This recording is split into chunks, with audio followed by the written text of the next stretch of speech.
The 0-2 pitch, swing and a miss, struck him out.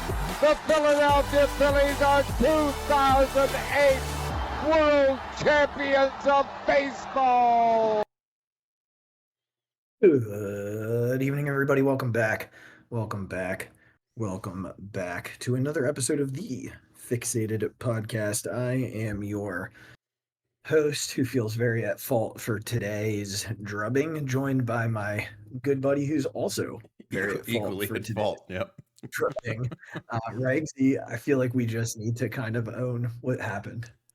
Yeah, it's a weird combination of things that apparently has to happen, between us personally, for the Eagles to lose. It's a very specific set of circumstances. We are now 0-2 on weeks where we don't record during the leading into the game, and I stay in this exact hotel. When the Eagles played the Jets, I don't remember what week it was, but we did not record before the game. We did record a reaction because we decided we would just do both at once since the Phillies were gearing up for the Diamondbacks. So we thought we would do a recap preview, and that blew up in our face. They lost. And then I texted Regz last night and, said, when do you want to record tonight? And he had company, so it wasn't going to work. It is what it is, right? But I said, if they lose, we are now 0-2 on weeks that we don't record. And I stay here in Wichita. And sure enough, they are now 0-2 on weeks where we don't record a preview episode, and I am in Wichita. Who knew we had this power? Who knew? It's totally on us. It's a shame. I'm sorry.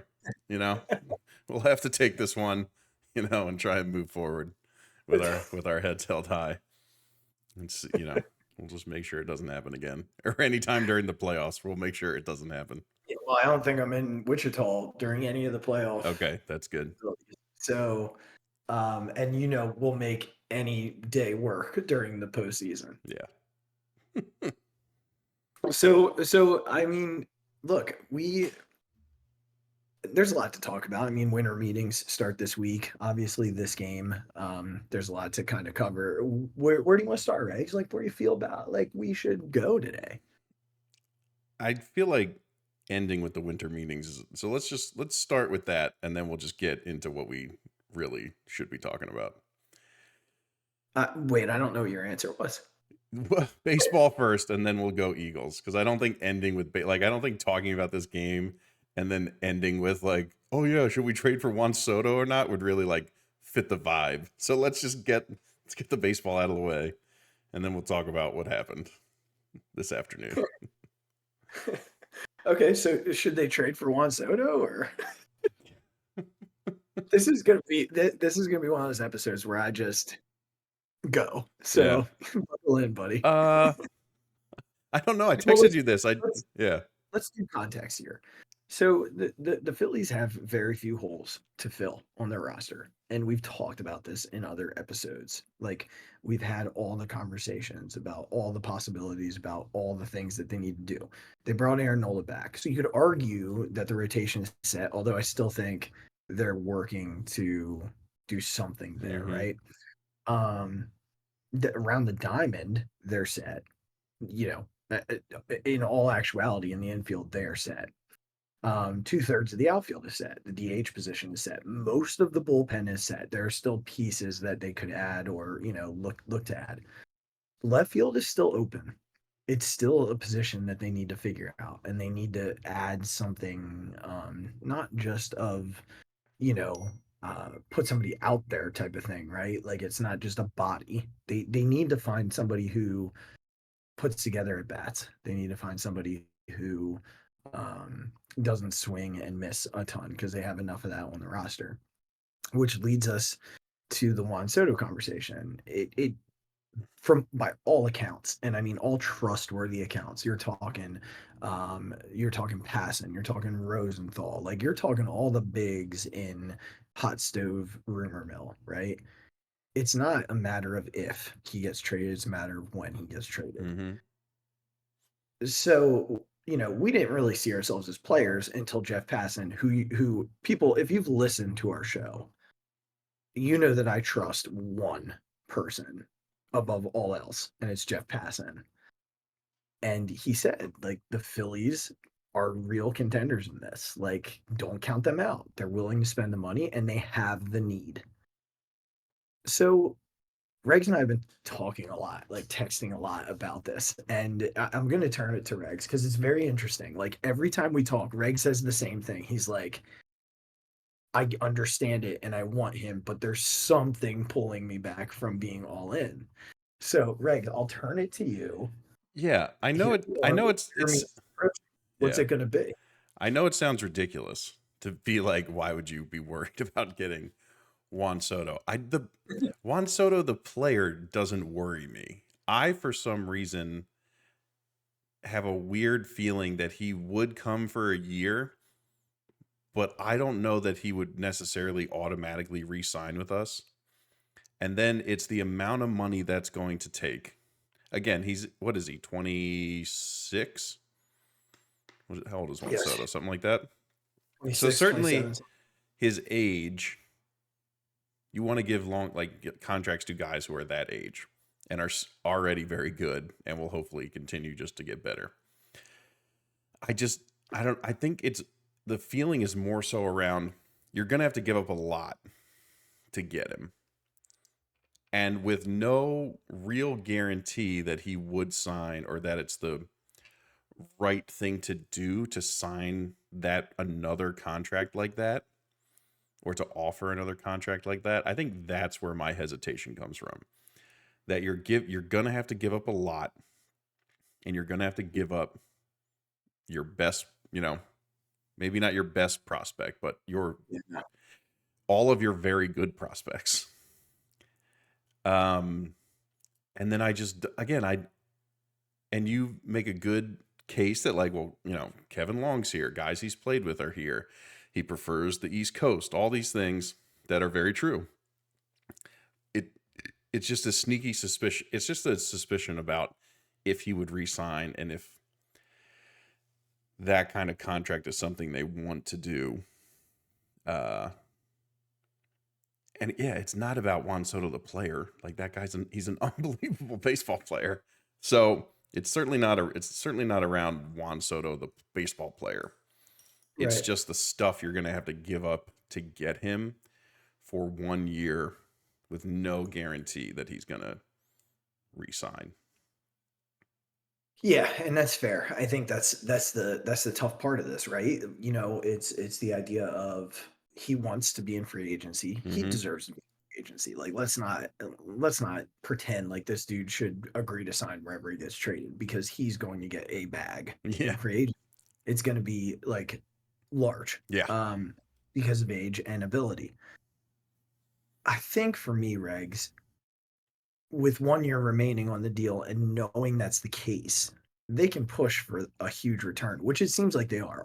By all accounts, they are asking for like 7-8 players in return, and also asking for like teams to take Trent Grisham, because of how bad that guy is.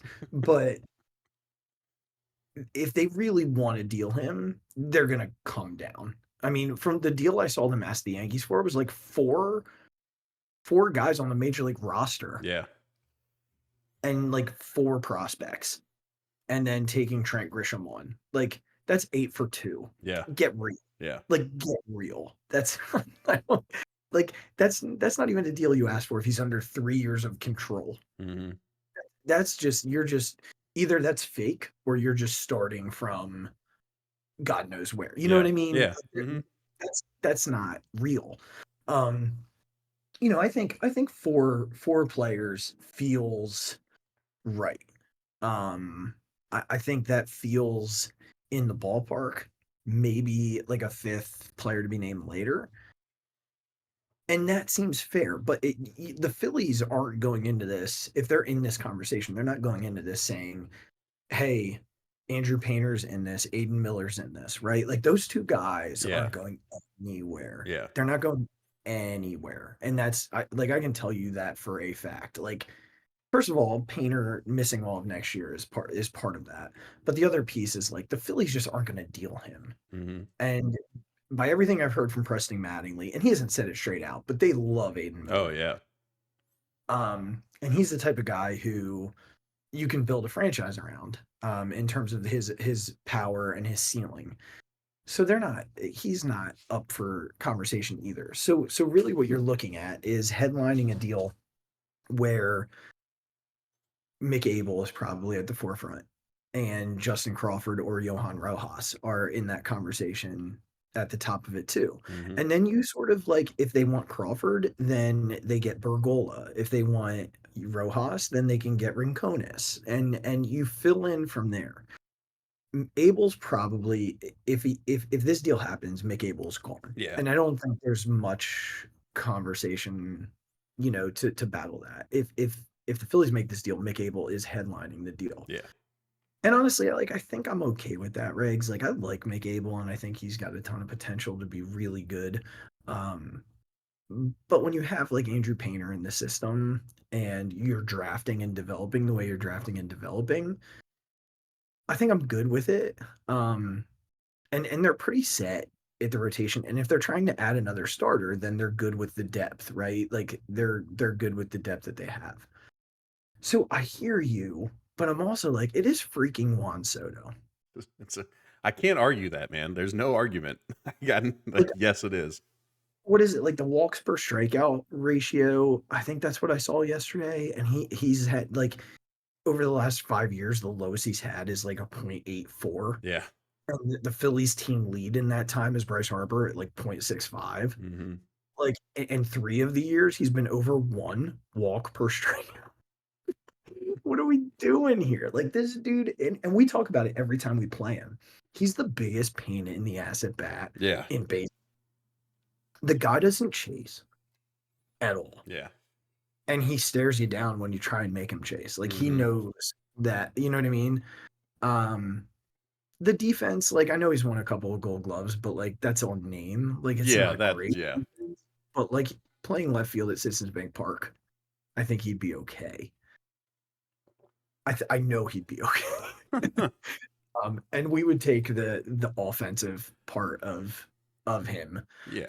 I think the other thing, Regz, and I know this isn't you saying it. I see it a lot on social media, but some of the pause I see from people on social media is, well, things have gone really bad in San Diego, and he's on that team.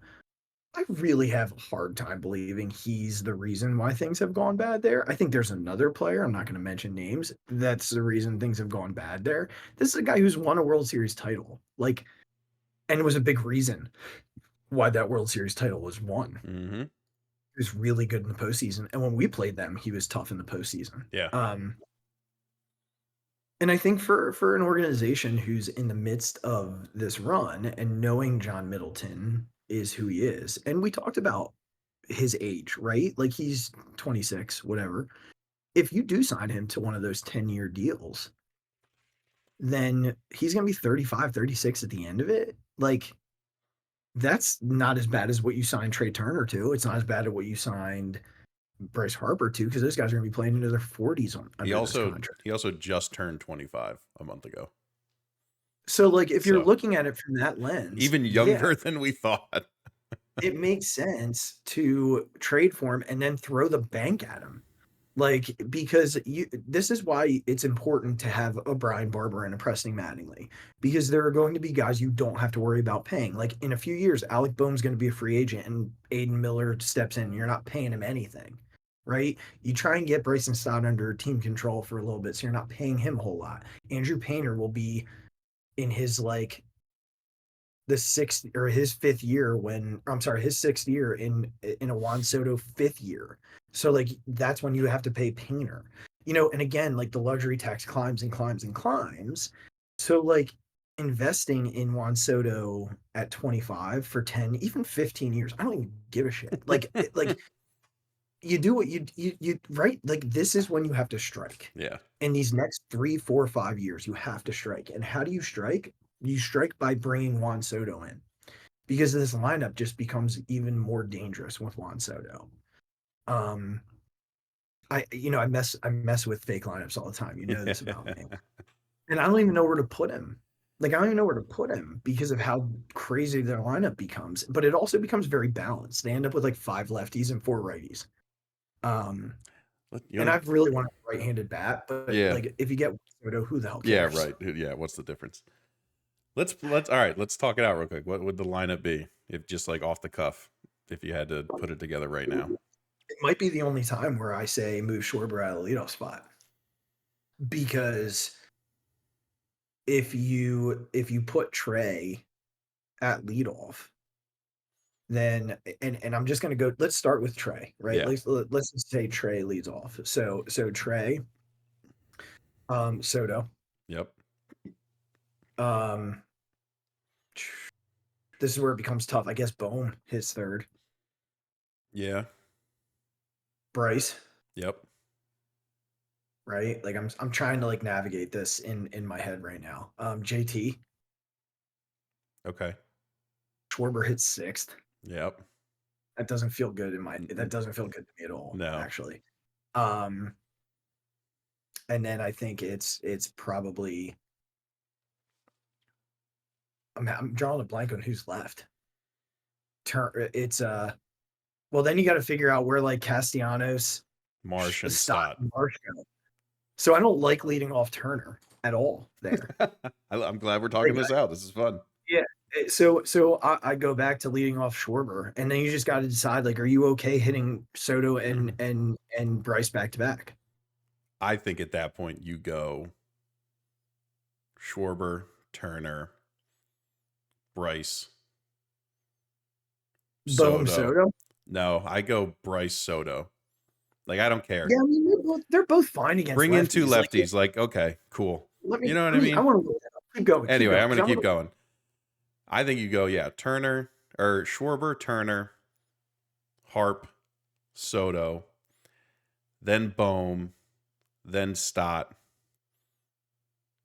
and then flip whoever you want, but some combination of Casty, Marsh, JT. So in his career, Harper has a 264, 363, 463 slash against lefties, which is an 826 OPS. That feels okay to me. Juan Soto versus lefties. Let's have some fun here. Because I feel really good. And then honestly, I think probably at the end you go Stott, Castellanos, Marsh, JT. Here's in his career, or this isn't his career. This is last season. From June 2nd on, against lefties, Juan Soto hit 296, 408, 509. That's a 917 OPS against lefties. Is that any good? That's fine. That's fine, Regz. So I just found it for his career. He's 256, 377, 436 for an 813 OPS. First lefties. That's fine. And again, if you're like, when you're talking about 2 guys, like Harper at his best isn't chasing a bunch. And then you have a guy like Soto who's not chasing ever. To me, it just feels like the right move. And again, I know right now what we think people are asking for is the world. But if they're really looking to deal him, there's no way they're going to get 8 players in return. Yeah, sure. There's just none. And if a team does that, then okay. Yeah. But like, I don't think it's going to be the Phillies. Yeah. I can tell you that right now. Yeah. And it's really like one of those situations where if they weren't in, they probably would have gotten one of the left fielders floating around on free agency right now. This is a true testament to he's option number 1 for them. I know we talked a lot about Trout, and I don't want to dispel that he's still a possibility, right? Like, I think he very much is. but it feels like they are in the trade market first for an outfielder Yeah. and a free agent second. And I love that. I think that this has been an aggressive franchise for the last 4 or 5 years. They've smelled it a couple of times. They feel like they've been a bat or two away. You know, a couple of years ago, it felt like they were 2 bats away. This year, I feel like they were a bat away. Mm-hmm. And I mean, Juan Soto's like 3 bats. So that would basically change the entire dynamic. Otherwise, Regs, like they've been really busy over the course of the last few years during this week. Like last year, they got Trey during this week. They got Strami during this week. Mm-hmm. I believe they signed Taiwan during this week too. So they've been really busy during the winter meetings. And I anticipate that they will be again this year. I still think they're in the market for another starter. I think they're in the market for a reliever and that left field bat. So look, to me, Dombrowski trying to fill out the roster this week feels very possible. I would love to go into, the Christmas time having the roster set in stone. Yeah. It felt that way last year. It felt like the Phillies had their roster set in stone last year around this time. Mm-hmm. So it's possible that they do, man. And I really believe they're in on Juan Soto. I think that they're a team who makes a lot of sense for him and what he provides based on their needs. And they've got the ownership group. Like I think, the mentality of the front office is get anybody here right now. Let them feel what it is to play in Philly. Mm-hmm. And that lends you an advantage. I mean, he was here with the Padres 2 years ago. Like he knows what October feels like. Yeah. He has a great relationship with Trey Turner, a great relationship with Kevin Long. I don't know his relationship with Bryce. They only played together for a year. I'd anticipate it's fine, but he legitimately has a fantastic relationship with Kevin Long and Trey Turner. Mm-hmm. You remember when he showed up at the Yeah. Dodger game with Kevin Long wearing the Trey Turner jersey? Yeah. Mm-hmm. So, and it doesn't mean that he's going to get traded here because I don't know how much say he has. But if he gets here, him leaving doesn't feel, like it's inevitable. Yeah. You know what I mean? Yeah, sure. So I don't know, man. I anticipate this week is going to be busy from the stance of like, I think 2 players are added to the roster this week in some. Is it one of them Juan Soto? I don't know. Yeah, right. But I think they had 2 players this week. We could even see some subtraction from the Major League roster this week. I don't know what that looks like, but it would be interesting if like Taiwan ended up getting traded this week, wouldn't it? Like it would. That would be it would be very interesting. That would be a thing. So I don't know, man. This is always such an exciting week. And shout out to this week because it was the week we had Ruben on last year. What a time. What a time that was. What a time. I do think regardless of what happens over the next week or so, I think it's Garrett Stubbs. I think it's Garrett Stubbs off season for us. I think we get him. Oh, I don't listen. We've been very successful with our ploys. So I think it's time. Garrett belongs on this show. He just does. I mean, just to get you 2 side by side in a video call would be fantastic. I think it'd be a real moment. The similarities between us. Yeah, it'd be fantastic. I'm wearing that shirt. Oh, of course. I'm wearing my Stubbsy shirt. Yeah, of course. I mean, there's just no doubt. Garrett, let's not pretend. Like it's time.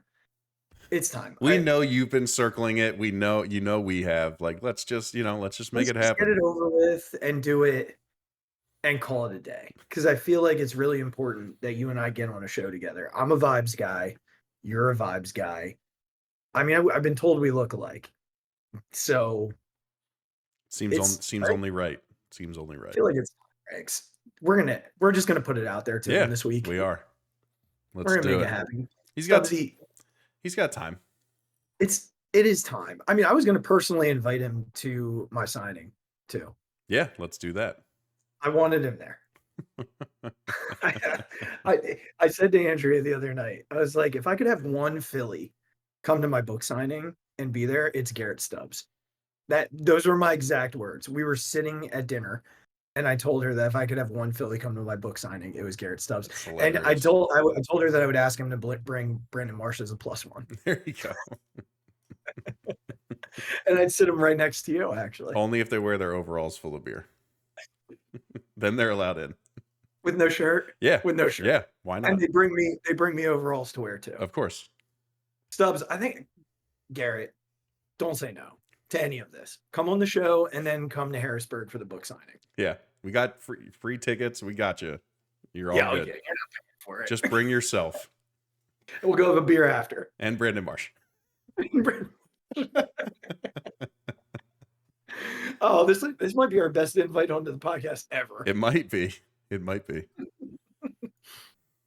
Ultimate Vibes guy Garrett Stubbs and Ultimate Vibes guy Mike Azzalina together. I mean, like I said, the podcast practically names itself.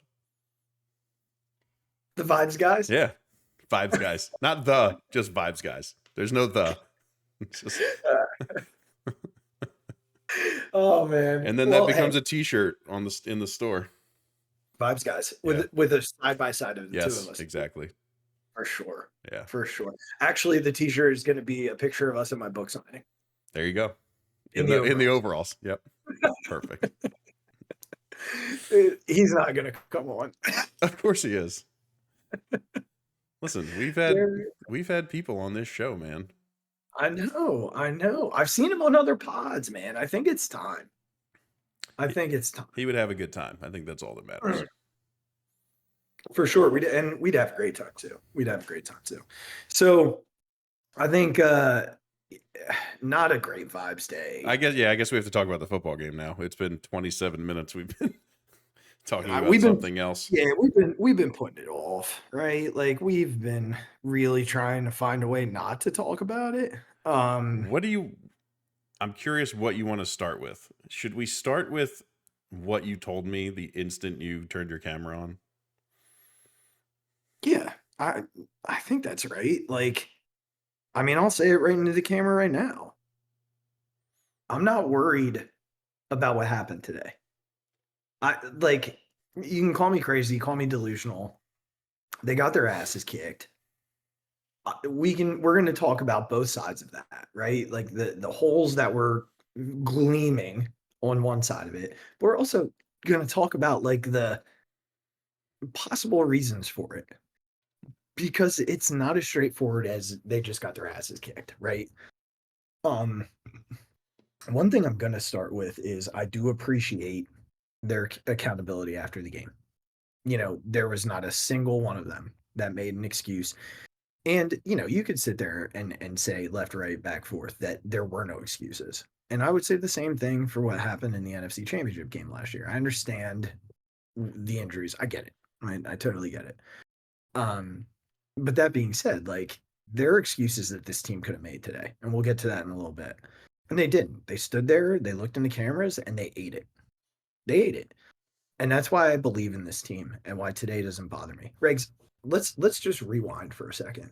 Okay. I'd have to go back and listen to the pregame podcast that we did for the Miami game. Mm-hmm. Right. 'Cause that's when the gauntlet started. Yeah. They went was Miami after the Jets? It was. Yes, it was. Yeah. They went Miami, Dallas, KC, Miami, Dallas, by KC. Yes. Okay. The gauntlet has started, and I don't think we anticipated 4-1. No, I think we easily had them losing twice. Yeah, and I'll say this: like, I had today as my lock, but that was because I thought they had lost twice before. And so I lost my lock game, and putting that to the side, like, being 4-1 at this point feels good. Now they still have 2 games left in the gauntlet, and I think, you know, if you were to ask me which game I would want more between this week and next week, it's next week. That's the game I want, because that game to me that's your chance to clinch the division, essentially. I mean, not that it's done at that point. You still have to finish the job down the road, but Dallas has a tougher schedule down the stretch than the Eagles do. Um, but like you win next week, and you've got the driver's seat there, and you still have the driver's seat in terms of the 1 seed as well. Mm-hmm. So this week, sure, a loss is a loss is a loss. I'm not going to sit here and line up the excuses. We're gonna calmly talk about the things that were against the Eagles here in a bit. But Riggs, like I said to you, as soon as we signed on, I'm just not worried. I'm not worried. I think if they won this game, I'd be sitting here and saying, look, yeah, we knew who they were, but I still know who they are. Like, I know who this team is. I know that, they're going to look themselves in the mirror and they're going to take accountability, and that is that.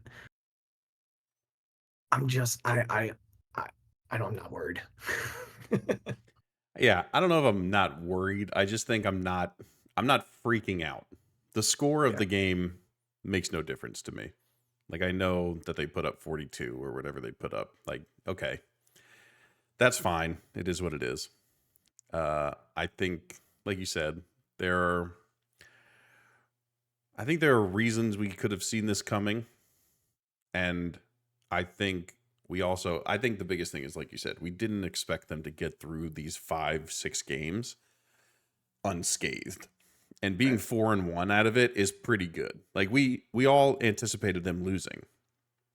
And if you're gonna say it was to the 49ers, like, they're probably, as the season is shaken out, the best team in this gauntlet. Mm-hmm. And they just are. Like, they're really good.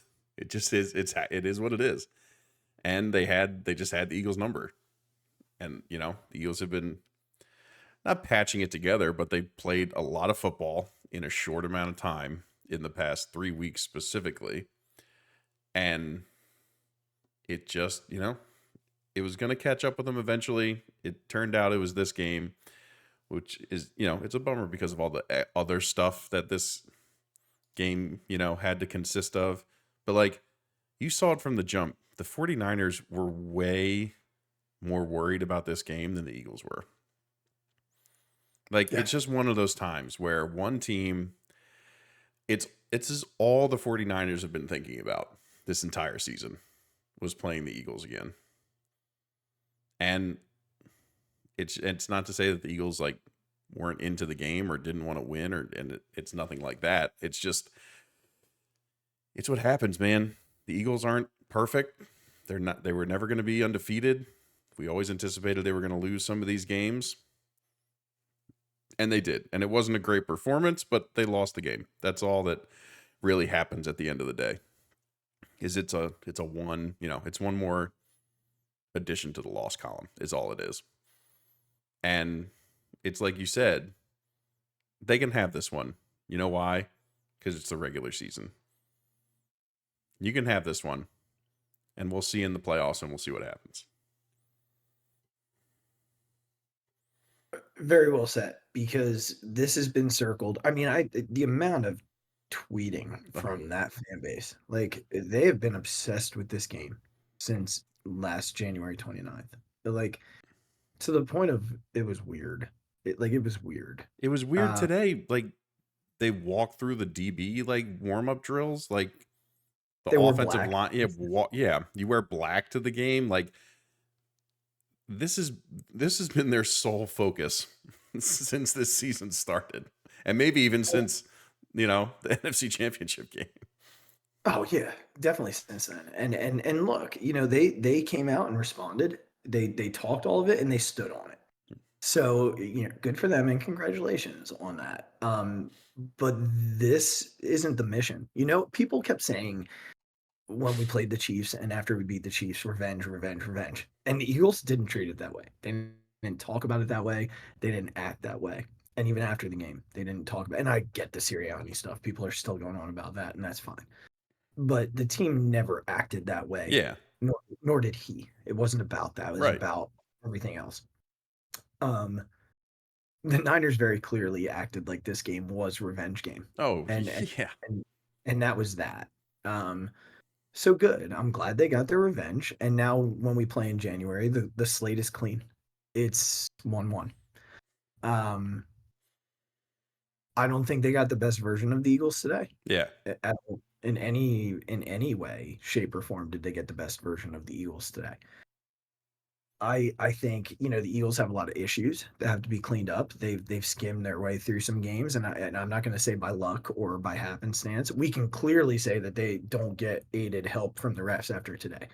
Now the refs didn't cost them the game by any means. No. So don't take me out of context there. But there were many calls that certainly didn't go their way today. That and also this crew that ref today, the Niners now 5-0. With this crew. So that, the Eagles are not 5-0, this crew. I don't remember the record, but it is not 5-0. So let's kind of break down a little bit of today. The Eagles started hot on both sides. They couldn't cash in offensively, which you knew was going to bite them. I didn't think it would bite them as big as it did. It might have been the real reason the 49ers weren't out of the game in the first 8 minutes. Yeah, but the Niners can score quickly anyway. So even if you score 14 right off the bat, they're not out of the game. You just knew that 6 wasn't enough points out of those drives. Right. You got to cash in. And the Eagles have said that. They said it today after the game multiple times. Multiple players said we didn't do enough offensively to punch the ball in when we should have. Yeah. Jalen's talked about it. Jordan talked about it. AJ talked about it. They've all mentioned it. And defensively, they did a great job to start the game. Oh, yeah. It felt like, though, that the Niners began to push between the tackles with the run game a little bit more. And the Eagles never really they attacked Brandon Morrow. And I'll just say, yeah. I mean, they attacked him in the run game. They found him in the pass game. Every time a ball was found in the middle of the field, number 41 was out of position. Their two linebackers today were Christian Ellis and Brandon Morrow, both of whom were cut before the season started. And, they've been decimated by injury at that position. Nakobe Dean, now Zach Cunningham, who's been an absolute gem for them all season. Yeah. And you go 2 down, and you're at the bottom of the barrel of your linebacking core. And this is sort of what happens. We talk about it every year. They don't value the position in the way that other teams do. Clearly, the Niners value it. They have really good linebackers. Mm-hmm. Eagles don't have that. Even with starters, they don't have great linebackers. And so the Shaq Leonard situation becomes enormous. He's going to make his decision in the next 20 hours, probably. I think we might know by tomorrow morning where Shaq Leonard ends up. It's either us or Dallas. Yeah. And he can clearly look at what's going on in Philly and know that he's going to play a lot. Yeah.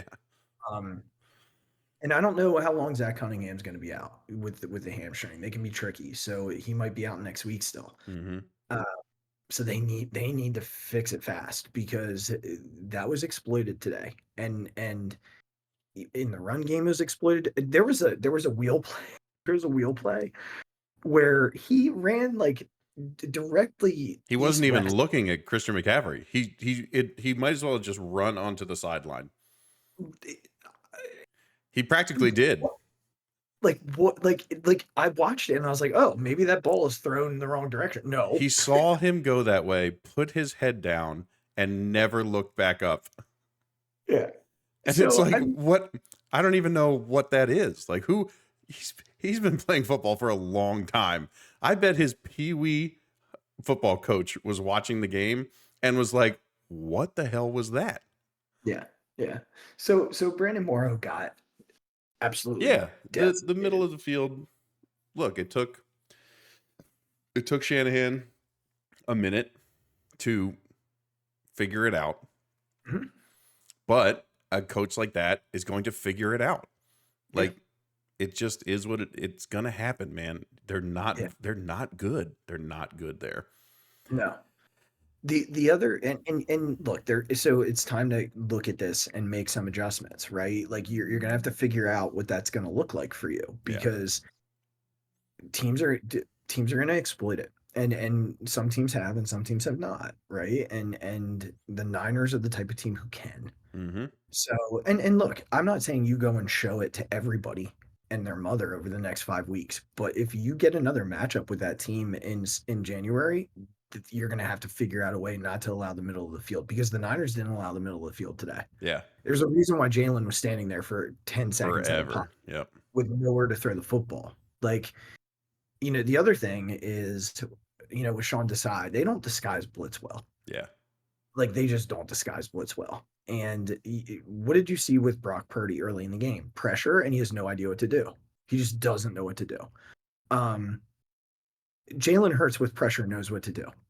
And you see that a lot. Like, he still makes throws on the run. He still makes throws, with an unclean pocket. Purdy did that to an extent today. Like, I don't want to take. I've been a person on here who has been a Purdy doubter, and there's still part of me that thinks he's a very much a system guy. Like, I still believe that, and I think Shanahan does a great job of scheming. Like, dudes are wide open. Oh, yeah. And like, they are just running wide open. Like, that won't. A lot of the balls that Brock Purdy throws and the yards he accrues are run after catches. Like, what did Debo do today? Like, every ball Debo, it was just breaking tackles, and every ball Debo caught was in space. yeah. Every ball that George Kittle caught was in space. He made a couple of throws. He made a big third down throw to the sideline. I think it was to Brandon Ayuk. That was a really good throw. But Slay got kind of turned around, right? And it wasn't a scheme. It was just good route running. But like, these dudes, like the one play to Kittle where he chipped and then like dropped Oh out yeah, of we the chip. just left him Well, wide. Brandon Morrow just decided Right. to not cover him again. Right. Like, it was like, well, he's not going out to Yeah, receive. right. No, he's still eligible. Like, you still need to pay attention Yeah. to the fact that he exists. But like, I think he had 400 yards throwing, but like, I'd love to see how much of it was yards after catch, because he's not making, like, there were no deep shots today. No. You know what I mean? Like, there was a lot of run out, like the McCaffrey play. Mm-hmm. He threw that ball like 15 yards. Yeah. And the rest of it was McCaffrey just not having anybody near. It just felt like every time they caught a ball, there was no one within 15 to 20 yards. Yeah. So that's one of the things I wanted to mention. I also, maybe we'll talk about this, but I'm just going to talk about it since we're talking about the defense. Go for it. It's specific. I don't know what's happened to Josh Sweat in the past few weeks, but he's not been impactful in the least. Like, he started out this year, like, he was breaking up everything. He was getting pressures. He was breaking up screen passes. He was doing great in the run game. These last couple of weeks, he's been kind of turned into nothing. And I'm not really sure why, but when you just when you're able to block the D end without any help, and look, he's going against Trent Williams, who's a very good offensive lineman. So maybe give him a little break for today, because he's going up against like an all-pro left tackle. But when the offensive line knows that it's really just Hassan Reddick that they have to worry about, all they do with Hassan Reddick after those first two drives is chip and have another guy there. And he's just no one else is getting to the quarterback. And when you combine that with what it felt like today, like, I don't know, I'm not sure why they were playing so soft on their wide receivers. Like, all that San Francisco wants to do is get into space. Why give them the space? Like, we know that this is a team that just lives off run after, like, yards after the catch. If Brock Purdy's going to beat you by throwing 50 yards downfield, cool. Like, let's let him do that. Let's force him to make throws into windows. Like, let's not just play so far off of them that these guys are just, like, I get it. Our coverage isn't great in the first place, but a lot of those throws were just, they were open because our guys were just backing off. And I don't know if it was a game plan thing. It confused me greatly to be like, well, if you're seeing that you're not getting the pressure that you want to and things like that, or the idea is that they want Purdy to get the ball out of his hands, like, why are we playing 6 yards back? Why are we, why are we doing that? I don't know. It was just very odd It's the way that they play, but like when you're a team when you play the Niners, one of the things that you have to do, you have to get home faster. And that's why I'm talking about disguising a little bit more and sending maybe an extra guy. The problem is they do so much motion that if you're going to play man against them, the communication has to be like spot on. Yeah. And Bradbury after the game talked about not being they weren't communicating. How is that Uh, possible? they were not in communication as well as they should have been. And look, something that they have to fix. Like it's just something that they have to fix. But who's that on? It's not Desai's not on the field, so it's not. I get it that No, at a it's not certain on point it's the not his field. job exactly. But that's what I mean. Like who's stepping up? Well, it's all of them because like when you have guys in motion, you're all communicating to one another, right? Like you don't point that out on one person. It's like basketball Yeah. on switches and things like that. Like you're all communicating. You're all responsible for calling these things out. Yes, you have a Mike linebacker, but their job is just Right. calling out plays in certain coverages. Um, they're not calling out every motion. Yeah. So like I'm not sure how that it's can be a thing. How does that happen? well, I mean they don't. So Miami does motion, right? And it's similar to San Francisco. But it sounded to me like Bradbury was saying that it's a very different approach tonight than what they'd seen. And I don't know. Again, I'm gonna have to watch Yeah. and just kind of look, and I'll do that with the all 22 down the road a little bit. But certainly, like to me, the defense, like they gave up 6 straight touchdowns Well, today. yeah. And again, I'd argue that a lot of it came in the middle of the field, with the attack on number 41. Mm-hmm. And I really and a little bit with Christian Ellis, but like you can't blame these guys, right? Like their talent is their talent.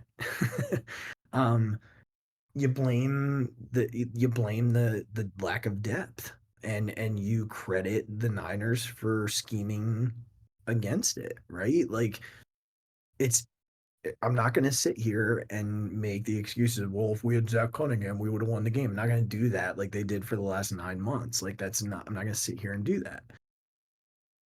But it clearly impacted the defense. We knew that there was a chance it would happen. I didn't think it would be to this extent. Yeah. And it ended up being to that extent.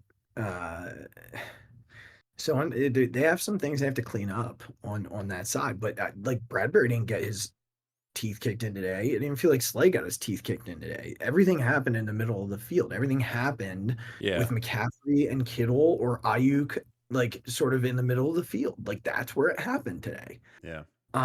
Very obvious that these things. It wasn't on the outside. Brock Purdy did not beat them on the outside of the field.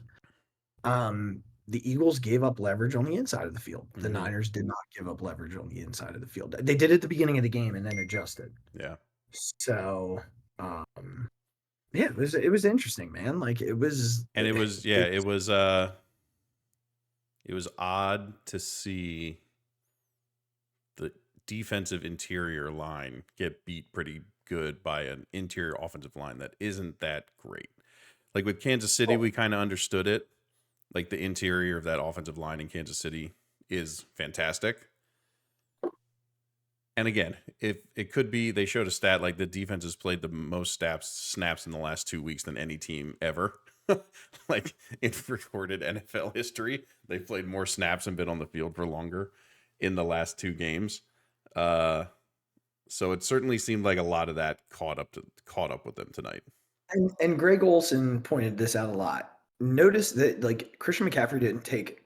I think he took maybe one handoff to the right side. Yeah. Like everything's behind Trent Williams. Everything.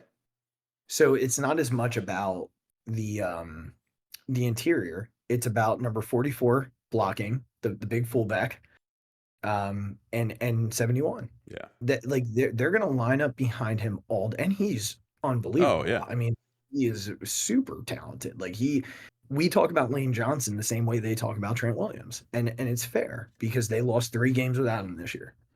And they've won every game with him. Mm-hmm. So, the defense was a problem. I'm going to say this from the defensive side, and I think it needs to be talked about from the positive end. Fletcher Cox at his age coming back after the groin injury last week and playing at the level he played at today. I mean, he had pressures, he had a sack. Um, Honestly, he looked like the only guy alive on the defensive front today. Was a big positive. And then I'll go on the other side of it on the positive as well. And that's Lane Johnson.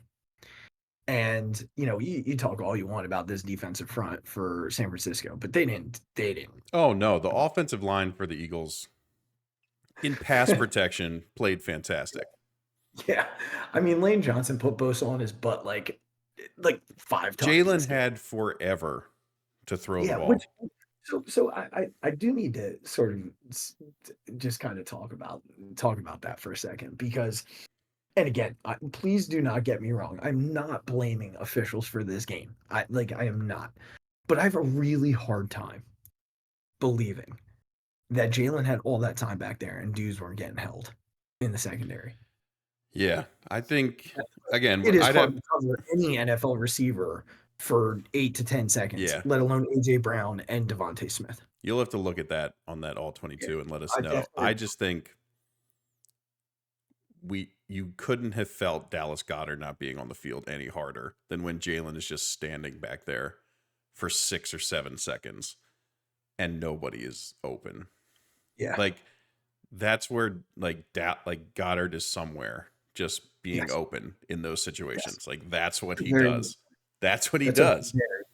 But you missed him gravely.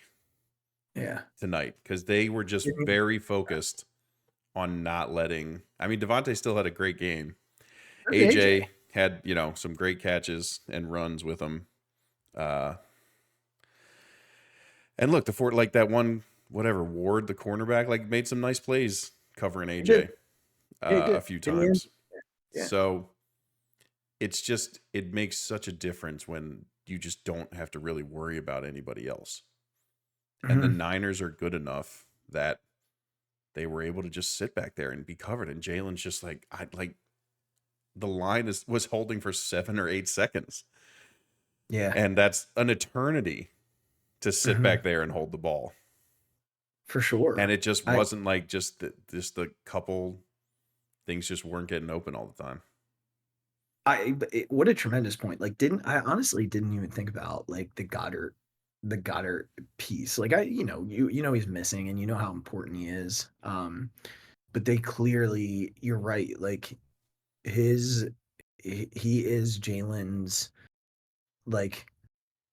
last resort. He's his safety valve, and he probably is open a bunch today. And he's open in that 6 to 7 yards down the field. Most of the time, the AJ and Devontae routes are longer. Yeah. And I think it's something that hurts the Eagles, quite frankly. We see teams beat us enough by just getting their guys open quickly. And I think the Eagles are just a team that have a lot of routes that take a little while to get through. But Dallas is the one who lives in that 5 to 8 yard range and just gets open. He's going to beat a linebacker to get open. He's going to find... he's going to be sitting in front of the zone to get, to be that outlet and things like that. And it just was you were in my head at one point, I'm just man, it'd be nice for him to be out there. He would have probably caught the ball 11 times today. He might have only had 80 yards, but he would have caught 10 or 11 passes, I bet. Yeah, I'll be curious to see. When I look at the all 22. What it looked like, on some of those plays. Definitely anxious to take a look at that. For me, I need them to get the run game going again. That was missing today. I think that the carries between Gainwell and Swift were pretty even, or at least snaps, not carries, but snaps were even today. I don't know, man. It's weird. there's such a huge part of me that I'm just not like worried. There's just a huge part of me that's like, let him have it now. And I think when we see him in January, it'll be a very different story. Yeah. I think, you know, the biggest news to come out of this is Jalen isn't going to be out for Dallas. Yes. You're getting Goddard back this week, and your offensive line's intact. You know, Jason Kelsey said it today. We're just not playing good football. Yeah. So they have to figure out a way to change that. They need a bounce back win in the worst way. This team has been good at that over the last couple of years. The problem is that, you know, Dallas is going to be out for blood, and they're playing good football right now. They're playing really good football right now. And if we don't fix the linebacker position in the next 7 days, then we're going to have a hard time because they're going to exploit the middle of the field the same way. I mean, yeah, they did the first time we played them, right? They did. And CD Lamb, and we had Zach Cunningham. And we had Nakobe Dean. Yeah. At least for part of the game. He got hurt in that game. I just think CD has to be covered by Bradbury or Slay at all times. I don't know. I mean, I didn't see Roby struggle in coverage today. Like, it can't be Eli Ricks. Like, right. he struggled in Ricks, coverage. yeah. He struggled in coverage today. You're right. Roby wasn't in that game, so it was even more evident because it was Sidney Brown trying to cover him, and that's just not possible. Brown, it was Brown, it was Ricks, it was Byard, it was Cunningham was out there sometimes. It was not good, yeah. But it'll be Roby in this game, and I think, you know, I'm willing to take the chance. Roby again was fine today. I mean, the only thing that I saw him struggle with was the tackle on Purdy. Yeah. When he thought he was going to slide, and that was pretty much it. Otherwise, he was non-existent. Every time a ball was caught, it was 41 who should have been somewhere in the area. Yeah. And just wasn't. So that's a place that needs to be addressed. Otherwise, you know, you're going into Dallas week, right? And we'll just roll this right into Phixated. Like, I think this is the Phixated for tonight. You're going into Dallas week mostly healthy. Like, on the offensive side of the ball, you should have everybody. Yeah. All 11 should be out there. Depending on the Swift situation. We'll just have to see what that is. I think he just got the wind blown out of him, wind knocked out of him, based on where the hit was. Hopefully it's not a rib injury. Yeah. But you know, if he's available, then everybody's healthy, right?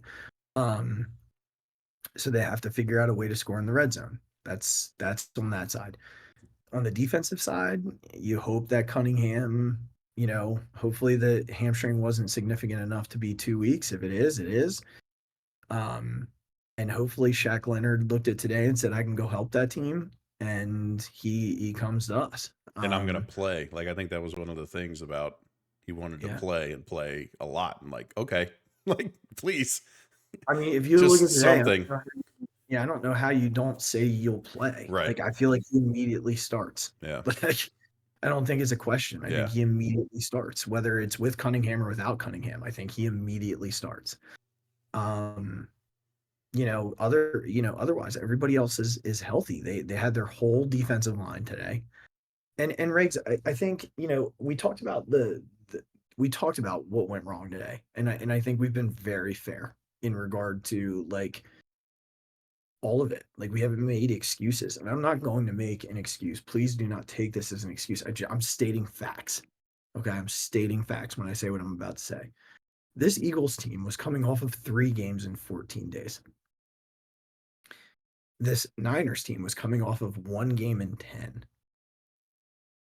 The scheduling is an issue. It was going to bite them.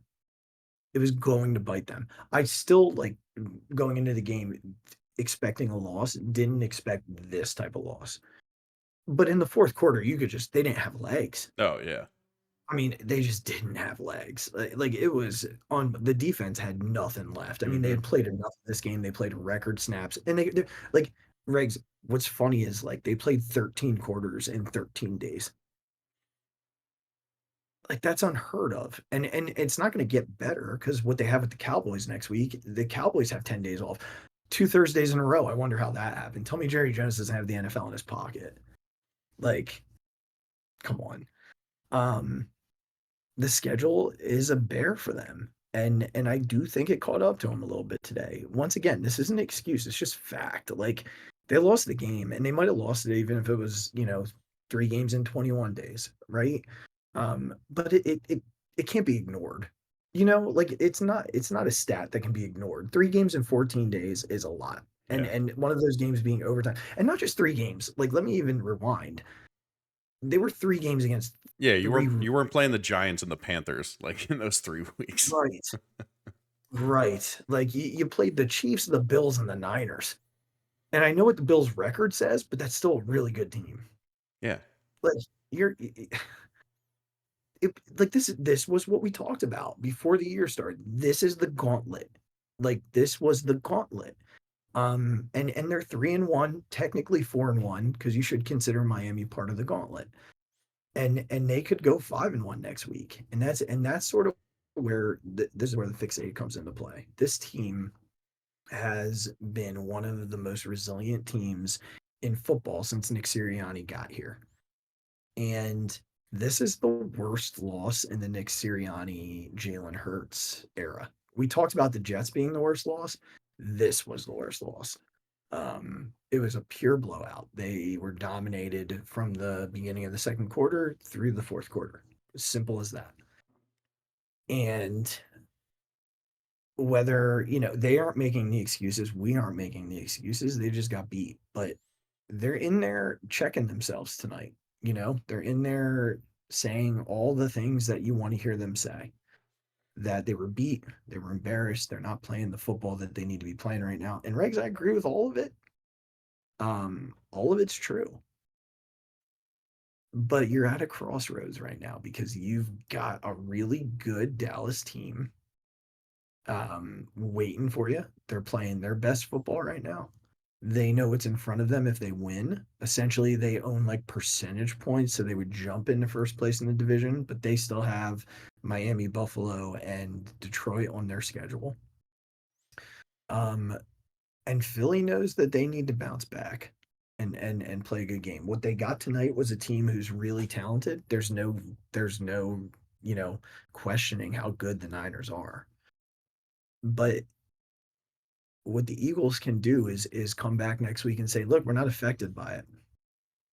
We're not, we're still a good football team. Last week happened. And we're gonna come back and we're gonna play our game in Dallas and you win that game and it puts everybody back on track. Yeah.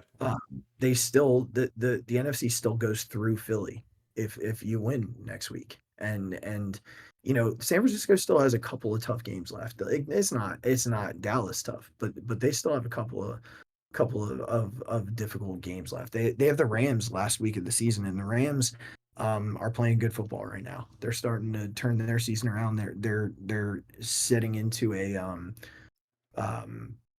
they're 6-6, and I think they're in a playoff spot as we speak. And they have the Ravens yet too. Yeah.